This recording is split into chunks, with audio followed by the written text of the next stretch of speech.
एल्टीग्रेड biology classes के आज के अंक में आप सभी लोगों का स्वागत है। आज का टॉपिक है कवक एवं लाइकेन यानी फंजाई एंड लाइकेन। तो इस टॉपिक पर आधारित मोस्ट इंपॉर्टेंट क्वेश्चन लेकर के आए हैं। चलिए शुरू करते हैं। पहला क्वेश्चन है, म्यूकर है एक परजीवी कवक, मृतोपजीवी कवक, विकल्पी मृतोपजीवी कवक, उपरोक्त में से कोई नहीं। म्यूकर क्या है, सोचिए और बताइए कौन सा ऑप्शन सही हो सकता है। तो जल्दी से आप लोग वीडियो को लाइक कर दीजिए और अपने सभी दोस्तों में शेयर कर दीजिए ताकि ज़्यादा से ज़्यादा लोग जुड़ सकें।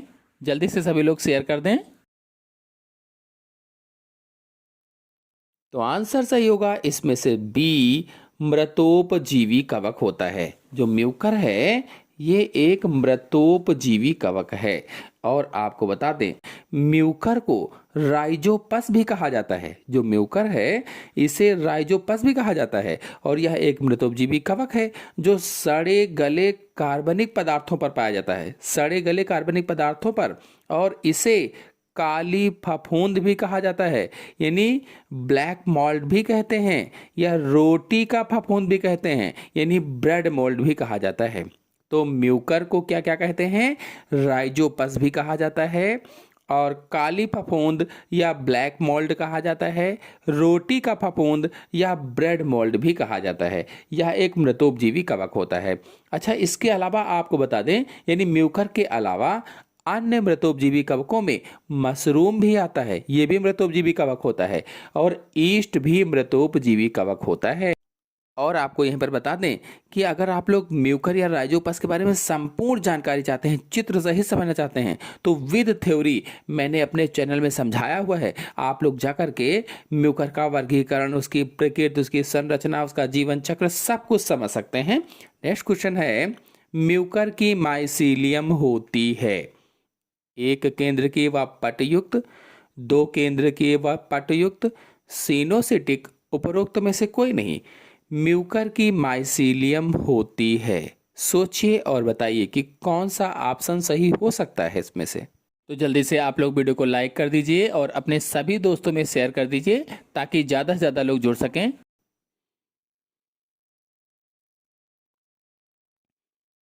तो इसका आंसर सही होगा सी, सिनोसिटिक होती है। म्यूकर की माइसीलियम सिनोसिटिक होती है। और सिनोसिटिक का मतलब कोशिकाओं के बीच सिप्टा नहीं होते हैं, कोशिकाओं के बीच सिप्टा एब्सेंट होते हैं या नहीं होते हैं, जिससे एक ही कोशिका में कई केंद्रक होते हैं, उसे ही सिनोसिटिक कहा जाता है।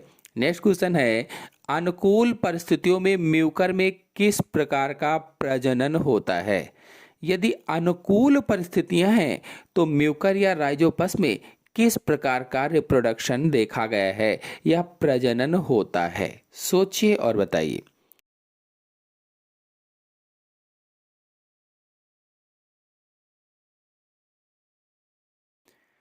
आंसर सही होगा इसका पहला, अलैंगिक प्रजनन होता है या एसेक्सुअल रिप्रोडक्शन होता है। और आपको बता दें जिसमें बी वाला ऑप्शन है लैंगिक प्रजनन, तो म्यूकर अथवा राइजोपस में लैंगिक प्रजनन प्रतिकूल परिस्थितियों में होता है, प्रतिकूल परिस्थितियों में। और इसमें युग्मकों का संलयन होता है, जो प्लस माइनस हाइफी होते हैं वो आपस में मिलते हैं, उसे ही लैंगिक प्रजनन कहा जाता है। जबकि अनुकूल परिस्थितियों में पूछा गया था, इसलिए अलैंगिक प्रजनन सही होगा।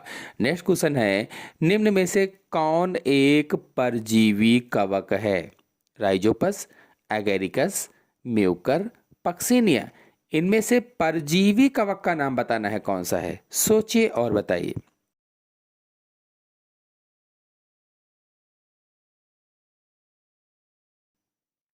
आंसर सही होगा इसमें से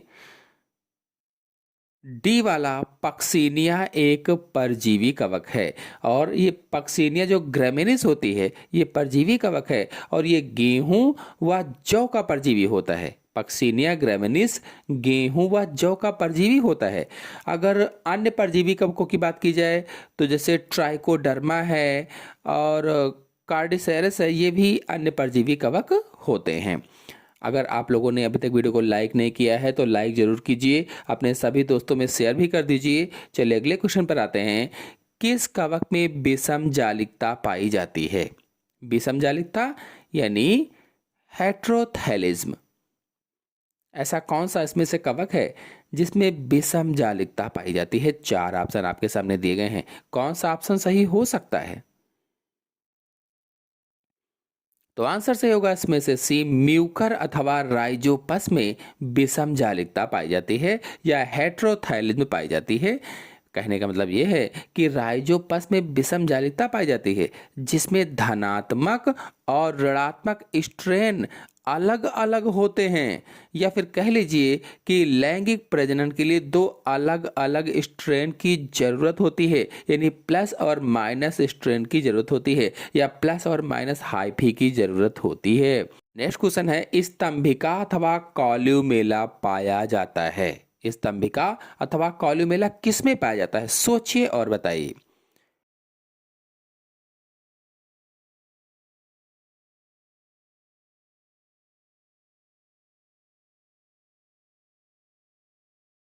तो देखिए इसमें जो म्यूकर है, म्यूकर में भी कॉल्यूमेला पाया जाता है और जो मॉस है उसमें भी कॉल्यूमेला पाया जाता है, इसलिए इसमें ऑप्शन सही होगा डी।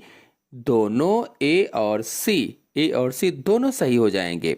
और आपको बता दें कि कॉल्यूमेला क्या है, तो कॉल्यूमेला एक बांझ संरचना होती है, या कह लीजिए कि कॉल्यूमेला एक गैर प्रजनन संरचना है जो स्पोरेंजियम के अंदर पाई जाती है या बीजाणुधानी के अंदर पाई जाती है। स्पोरेंजियम को हिंदी में बीजाणुधानी कहते हैं। तो कॉल्यूमेला एक गैर प्रजनन संरचना है जो स्पोरेंजियम के अंदर पाई जाती है, और कॉल्यूमेला बीजाणुधानी या स्पोरेंजियम को सहारा देती है, सहारा, और स्पोर अथवा बीजाणु के निर्माण व विकास में सहायता भी करती है। अगर आप लोगों ने अभी तक वीडियो को लाइक ना किया हो तो लाइक जरूर कीजिए, अपने सभी दोस्तों में शेयर कर दीजिए। नेक्स्ट क्वेश्चन है, कवकों में किस प्रकार का ऊतक पाया जाता है?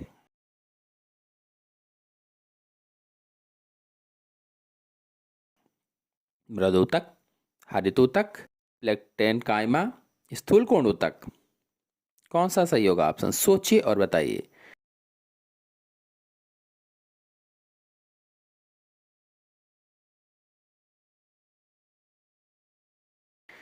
आंसर सही होगा इसमें से डी, प्लेक्टेन काइमा। नेक्स्ट क्वेश्चन पर आते हैं, निम्न में से किसे माइकोलॉजी के जनक का सम्मान दिया जाता है?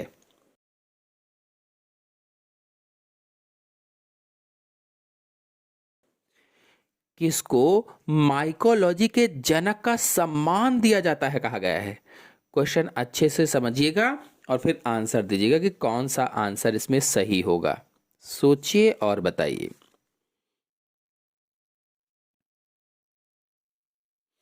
तो आंसर सही होगा इसमें से डी, माइकेली को माइकोलॉजी के जनक का सम्मान दिया जाता है। यहीं पर आपको बता दें कि कवकों पर आधारित पुस्तक सबसे पहले वान स्टीयर बेक द्वारा लिखी गई थी, वान स्टीयर बेक के द्वारा।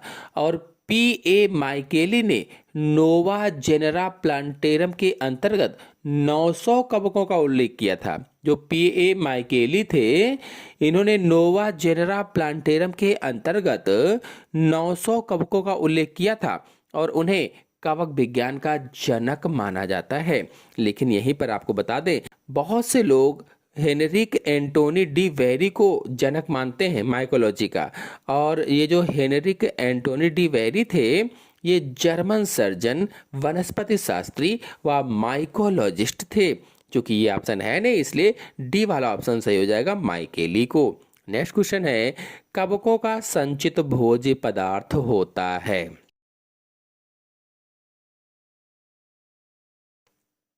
संचित भोज्य पदार्थ बताना है, कौन सा होता है? सोचिए और बताइए।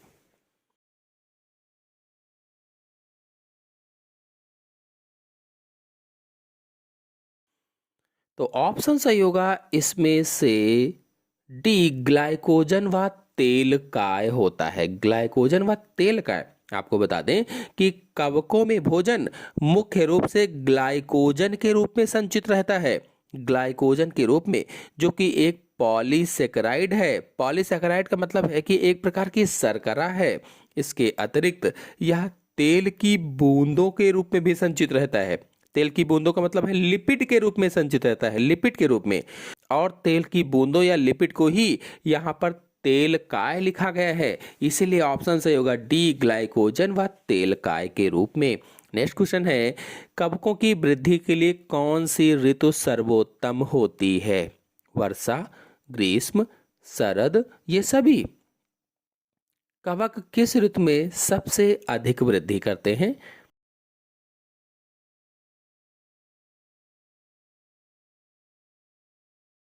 सोचिए और बताइए कि कौन सा आंसर सही होगा। तो आंसर से होगा इसमें से पहला, वर्षा ऋतु में। वर्षा ऋतु में क्यों करते हैं सर्वोत्तम वृद्धि? तो क्योंकि इस मौसम में आर्द्रता व गर्मी दोनों ही मिलते हैं, यानी नमी व गर्मी दोनों मिलते हैं, इसलिए कवक की वृद्धि सबसे उत्तम इस मौसम में होती है। नेक्स्ट क्वेश्चन है, कवकों में संकरण किस कारण नहीं हो पाता है? क्रॉस किस कारण नहीं हो पाता है? सोचिए और बताइए।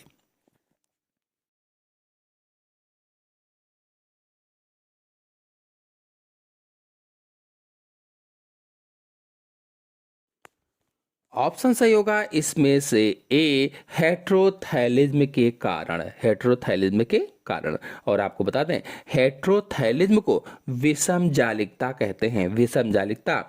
और हेट्रोथैलिज्म है क्या अगर पूछे कोई तो किसे कहते हैं? तो यह एक ऐसी प्रक्रिया है जिसमें लैंगिक प्रजनन के लिए दो अलग अलग प्रकार के जीवों की जरूरत होती है जो आकार में समान हो लेकिन प्लस व माइनस हाइफी वाले हों। नेक्स्ट क्वेश्चन है, अनुकूल परिस्थितियों में किसका प्रजनन वर्धी विधियों से होता है?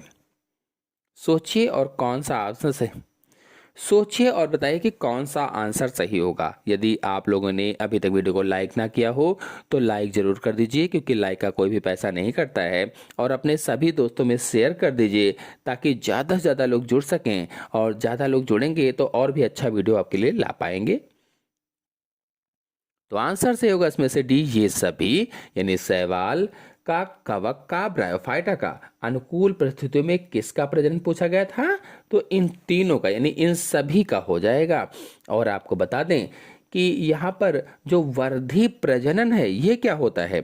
तो वर्धी प्रजनन अलैंगिक प्रजनन की एक विधि है, यानी अलैंगिक प्रजनन की एक ऐसी विधि जिसमें किसी पौधे के कायिक भाग से, कायिक भाग कहो चाहे वर्धी भाग कहो, तो कायिक भाग या वर्धी भाग से एक नया पौधा बनता है, उसे ही वर्धी प्रजनन कहा जाता है।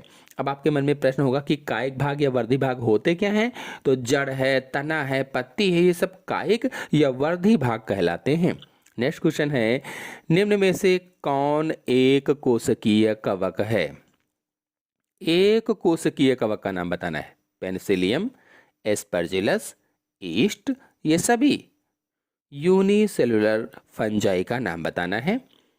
कौन सा ऑप्शन सही होगा? सोचिए और बताइए।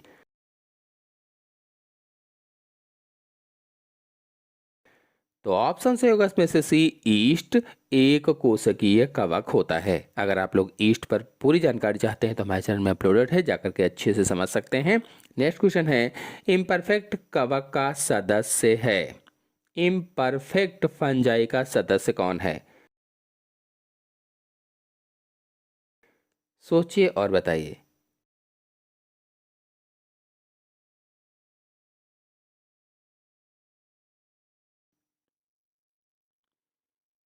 चार ऑप्शन आपके सामने दिए गए हैं, कौन सा ऑप्शन सही हो सकता है? आंसर सही होगा इसमें से डी, ये सभी। नेक्स्ट क्वेश्चन है, पृथ्वी का संपूर्ण जीवन परोक्ष या अपरोक्ष रूप से सौर ऊर्जा प्राप्त करता है? फिर कामा लगा है अलावा। तो आंसर से होगा इसमें से बी, रसायन संश्लेषी जीवाणु। यानी कि ऐसे जीवाणु जो रासायनिक पदार्थों से ऊर्जा प्राप्त करते हैं उन्हें ही रसायन संश्लेषी जीवाणु कहा जाता है। नेक्स्ट क्वेश्चन है, कवक का समूह जिसमें कवक जाल पट युक्त और लैंगिक प्रजनन या तो देखा नहीं गया या अनुपस्थित है। 4 ऑप्शन यहाँ पर दिए गए हैं, कौन सा ऑप्शन सही होगा इसमें से? देखिए, फाइकोमाइसिटीज, ड्यूटेरोमाइसिटीज, एस्कोमाइसिटीज, बेसिडियोमाइसिटीज। अगर आप लोग इन सभी समूहों पर वीडियो देखना चाहते हैं कि फाइकोमाइसिटीज क्या है, इसके अंतर्गत कौन कौन से कवक आते हैं, ड्यूटेरोमाइसिटीज क्या है, इसके अंतर्गत कौन कौन से जीव आते हैं, उनकी संरचना क्या है, उनका कार्य क्या है, उनका लाभ क्या है, तो इन सभी पर अलग अलग वीडियो अपलोडेड है हमारे चैनल में। चाहे वो फाइकोमाइसिटीज, चाहे ड्यूटेरोमाइसिटीज हो, चाहे एस्कोमाइसिटीज हो, बेसिडियोमाइसिटीज हो, इन सब पर वीडियो हमारे चैनल में अपलोडेड है अलग अलग। आप लोग यूट्यूब सर्च बॉक्स में लिखिए, जैसे फाइकोमाइसिटीज आप देखना चाहते हैं तो लिखिए फाइकोमाइसिटीज, स्पेस छोड़िए और बायोलॉजी साइंस इसके एंटर कीजिए, आ जाएगा वीडियो, देख लीजिए, नोट्स भी मिल जाएगा आपको। तो इसका आंसर सही होगा बी, ड्यूटेरियोमाइसिटीज। नेक्स्ट क्वेश्चन है, कवक सूत्रों के सिरे पर अलैंगिक विधि से बने बीजाणु कहलाते हैं।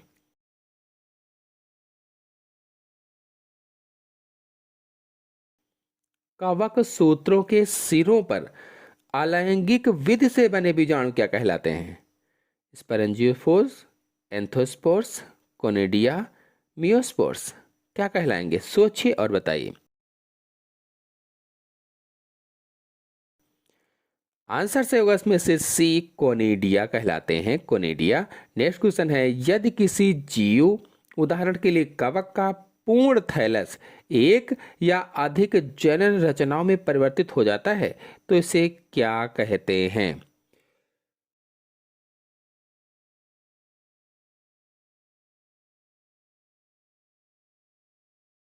4 ऑप्शन आपके सामने दिए गए हैं, कौन सा ऑप्शन सही हो सकता है? सोचिए और बताइए।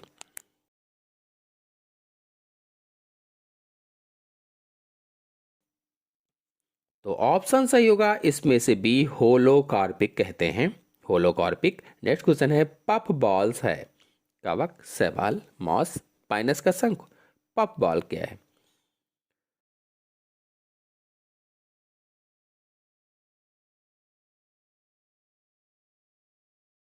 आंसर से होगा इसमें से पहला, कवक, पफ बॉल है। नेक्स्ट क्वेश्चन है, म्यूकर में विषम सुकाय को किसने पहली बार प्रदर्शित किया? म्यूकर में विषम सुकाय को किसने पहली बार प्रदर्शित किया? सोचिए और बताइए।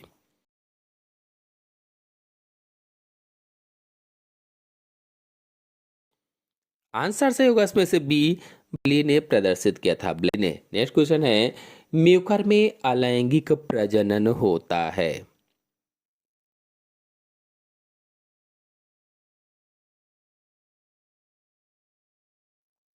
अलैंगिक प्रजनन होता है,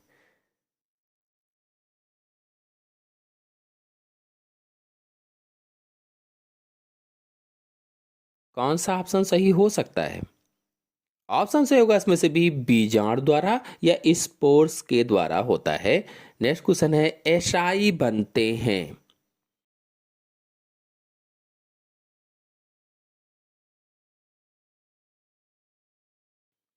एस्कोबोलस में, सैक्रोमाइसिस में, पेनिसिलियम में, इन सभी में एसाई किस में बनेंगे? सोचिए और बताइए।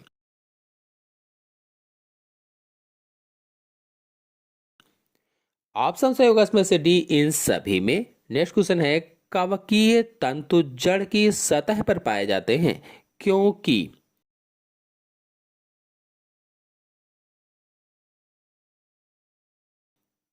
ये 4 ऑप्शन दिए गए हैं बड़े बड़े से, कौन सा ऑप्शन सही हो सकता है इसमें से? सोचिए और बताइए।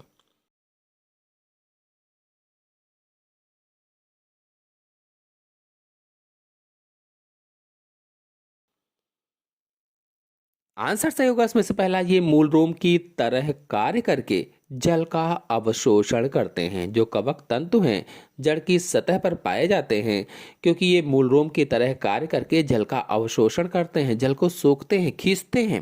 नेक्स्ट क्वेश्चन है, इनमें से कौन सा जीवन चक्र म्यूकर में पाया जाता है?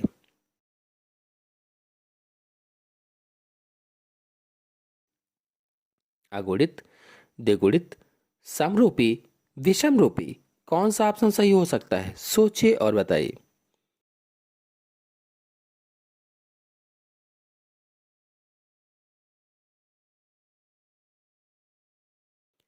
ऑप्शन से होगा इसमें से पहला अगुणित। नेक्स्ट क्वेश्चन है, निम्न में से कौन भारत के प्रसिद्ध कवक विज्ञानी हैं? भारत के प्रसिद्ध कवक विज्ञानी का नाम बताना है, सोचिए और बताइए।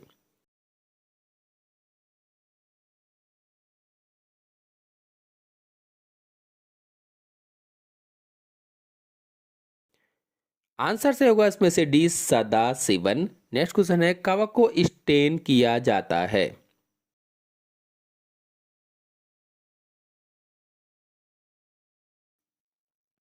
किससे स्टेन करते हैं? जो कवक की स्टेनिंग होती है, फंजाई की स्टेनिंग होती है, वो किससे की जाती है?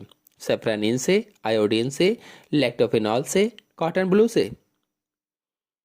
कौन सा ऑप्शन सही होगा, सोचिए और बताइए। आंसर से होगा इसमें से डी, कॉटन ब्लू से की जाती है, कॉटन ब्लू से। नेक्स्ट क्वेश्चन है, दाद फैलता है? दाद किससे फैलता है? माइकोप्लाज्मा से, कवक से, जीवाणु से, ये सभी? रिंगवॉर्म।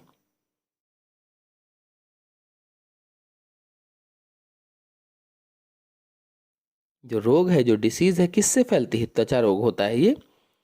आंसर सही होगा इसमें से बी, कवक से फैलता है या फंजाई से। नेक्स्ट क्वेश्चन है, एस्कोमाइसिटीज के सभी सदस्यों में एक एस्कस में एस्कोस्पोर्स की संख्या होगी?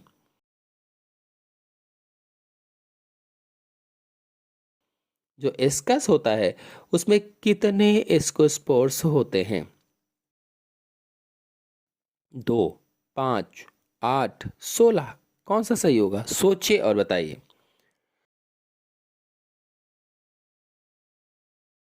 आंसर से होगा इसमें से सी, 8 होते हैं। नेक्स्ट क्वेश्चन है, काष्ठ या लकड़ी पर पाए जाने वाला कवक कहलाते हैं?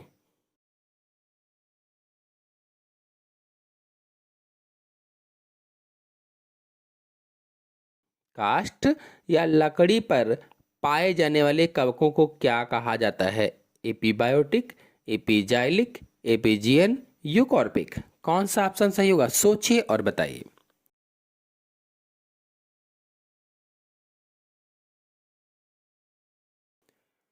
ऑप्शन से होगा इसमें से बी, एपीजाइलिक कहलाते हैं, एपीजाइलिक। नेक्स्ट क्वेश्चन है, 1943 में बंगाल में अकाल का परपोषी एवं रोग कारक जीव था? अकाल का परपोषी और रोग कारक जीव कौन सा था? कौन सा ऑप्शन सही होगा, सोचिए और बताइए।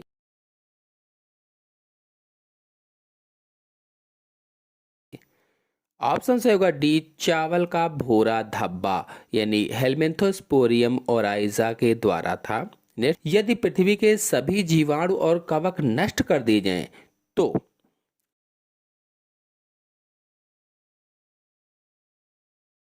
अगर पृथ्वी के सभी जीवाणु और कवकों को नष्ट कर दिया जाएगा तो क्या होगा?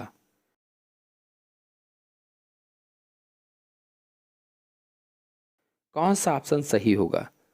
ऑप्शन से होगा डी, पृथ्वी मृत शरीर और जीवों के मल से भर जाएगी। नेक्स्ट क्वेश्चन है, मृतोपजीवी वह पौधे हैं जो?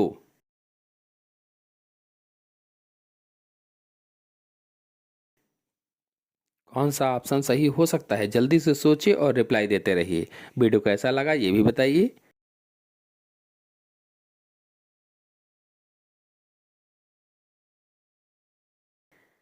आंसर से होगा इसमें से सी, मृत कार्बनिक पदार्थों पर उगते हैं।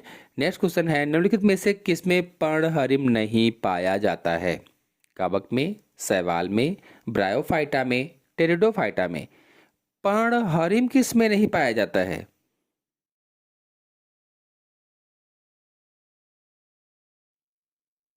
कौन सा ऑप्शन सही होगा? तो ऑप्शन से होगा इसमें से पहला, कवक में पर्णहरिम नहीं पाया जाता है। नेक्स्ट क्वेश्चन है, कवक के धागेनुमा तंतु कहलाते हैं? कवक में जो धागेनुमा तंतु होते हैं उन्हें क्या कहा जाता है? कोनिडिया, माइकोराइजा, स्पोरेंजियम, कवक सूत्र? क्या कहलाएंगे?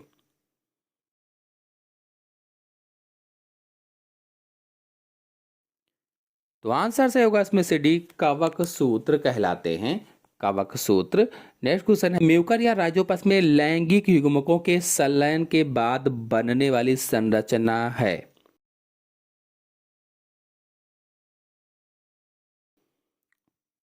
कौन सी सही होगी इसमें संरचना?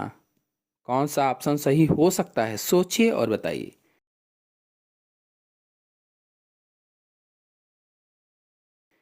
ऑप्शन सही होगा डी, युग्मनज या जाइगोट। नेक्स्ट क्वेश्चन है, अल्टरनेरिया है।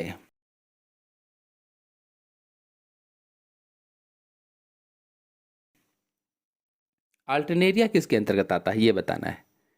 जाइगोमाइसिटीज, बेसिडियोमाइसिटीज, साइकोमाइसिटीज, ड्यूटेरियोमाइसिटीज, इन सब पर हमारे चैनल में वीडियो अपलोडेड है, आप लोग जाकर के अच्छी तरीके से देख सकते हैं। फिलहाल इसमें आंसर से होगा डी, ड्यूटेरियोमाइसिटीज से। नेक्स्ट क्वेश्चन है, एस्परजिलस की फलन काय है। एस्परजिलस की फलन काय बताना है। कौन सा ऑप्शन सही होगा?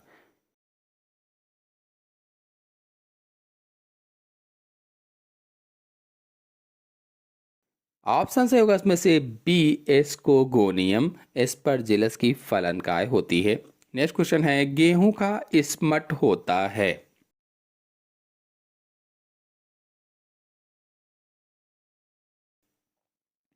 गेहूं का स्मट।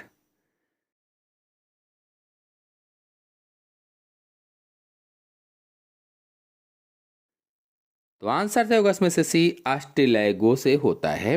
नेक्स्ट क्वेश्चन है, कवकों के किस समूह में लैंगिक जनन का अभाव होता है।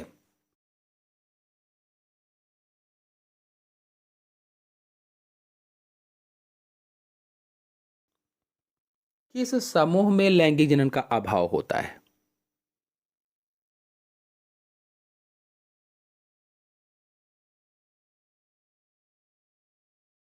तो आंसर सही होगा इसमें से डी, ड्यूटेरियोमाइसिटीज में।